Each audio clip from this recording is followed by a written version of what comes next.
ఓదార్పులు వెళ్ళినట్టుగానో వెళ్ళలేరు కదా. సో అది కొంత ఇబ్బంది పెట్టిందా అని నాకైతే అనిపిస్తుంది.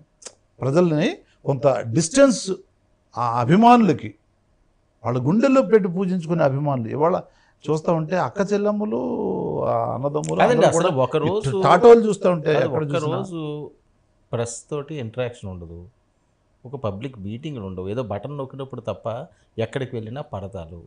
ఈ పోకడ ఈరోజు ఎంత ఇబ్బందులకు గురి చేసింది అని ఏమి అనిపించట్లేదు. ఇది కూడా ఎంత దుర్మార్గం అంటే ఇప్పుడు Z+లో ఉన్నారు చంద్రబాబు నాయుడు గారు, ఆయన చుట్టూ జగన్మోహన్ రెడ్డి గారు కలిసినట్టుగా కలవగలిగారు ఎప్పుడైనా జనాల్ని? మీరు విజువల్స్ చూస్తారా లేదంటే డైరెక్ట్గా వెళ్ళి చూస్తారా? అదేంటి ఎస్ సెక్యూరిటీలో ఉండగా కూడా ఆయన ఈయనకి సెక్యూరిటీ ఉంది. ఆయన ఎందుకు కలరండి? ఈయన ప్రెస్ తోటే కూర్చుని గంటలు మాట్లాడుతున్నాడు, బయటికి వెళ్తున్నాడు, అనేక సార్లు మాట్లాడారు. అదే నేను అంటున్నా, అనేక సార్లు ప్రస్తుతం మాట్లాడారు.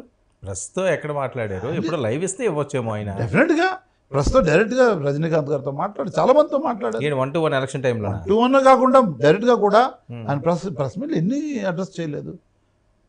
ప్రతి పథకాన్ని కూడా ప్రజల మధ్యలోంచే కదా ఆయన ఆఫీస్ నుంచి రిలీజ్ చేయలేదు. లైవ్ ఇవ్వడం తప్ప లైవ్ కాదు, 1-to-1 ఎక్కడ కూర్చున్నారు? ఏమంటే మీకు పథకాన్ని రిలీజ్ చేసేటప్పుడు ప్రతి నియోజకవర్గానికి వెళ్ళి ప్రతి జిల్లాలో ఉన్న ఒక నియోజకవర్గం ప్రెస్ మీట్ ఇచ్చారా?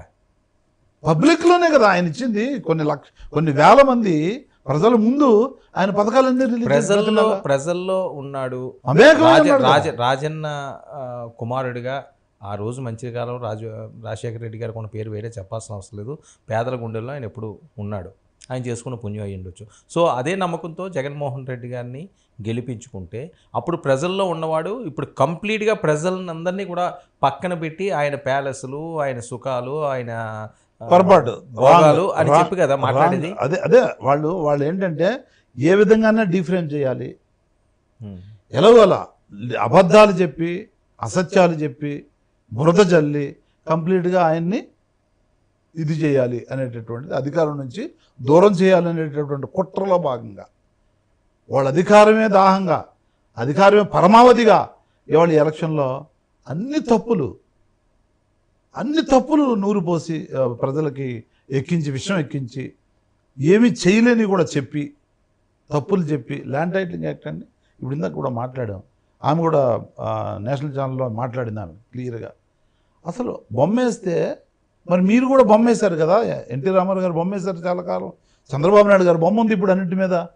ఏవైతే బుక్కులు ఉన్నాయో మనకి ఇచ్చే బియ్యపు కార్డులు కానివ్వండి, రేషన్ కార్డులు కానివ్వండి, బొమ్మలు ఉన్నాయి.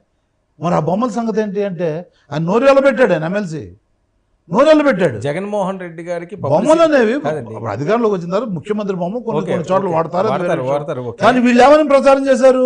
ఒరిజినల్స్ ఎక్కడో ఉంటాయి, అయ్యా తాకట్టు పెట్టేసుకుంటారు. చేసుకోవాలి కదండి, చేసాం కదా. మేమేం చెప్పాం? బాలకృష్ణ అదే నేను అంటున్నా, మీరు లాస్ట్లో 11th అవర్లో ఎండ్ ఆఫ్ ది ఎలక్షన్ టైంలో వచ్చి మీరు విషయాన్ని, ఇప్పుడు చెడు చాలా స్పీడ్గా వెళ్ళిపోద్ది, మొత్తం ప్రపంచం అంతా తిరిగిపోద్ది. మంచి వెళ్ళడానికి చాలా టైం పడుతుంది. మంచి వెళ్ళలేదు ఇక్కడ, చెడు చాలా త్వరగా అందరి మైండ్లోకి వెళ్ళిపోయింది. జగన్మోహన్ రెడ్డి గారికి చెడు లోకం తిరిగి వచ్చే లోపల, మంచి గడప దాటే లోపల చెడు లోకం తిరిగి వచ్చేస్తుంది. ఈ మధ్యన వినిపించేది ఏంటంటే పెద్ద ఎత్తున జగన్మోహన్ రెడ్డి గారికి ఏమైనా పబ్లిసిటీ పిచ్చి ఉందా ఎక్కువగా? అస్సలు జీరో. లేకపోతే ఇంకా రాళ్ళ మీద కూడా ఫోటోలు వేసుకోవడం ఏంటండి? నేను అదే అంటున్నా. ఇప్పుడు చంద్రబాబు నాయుడు గారిది ప్రతి రేషన్ కార్డు మీద ఉంటుంది. ఇప్పుడు దాన్ని ఏమంటారు అంటున్నా, ప్రతి ఇంట్లో ఇది ఇంట్లో కూడా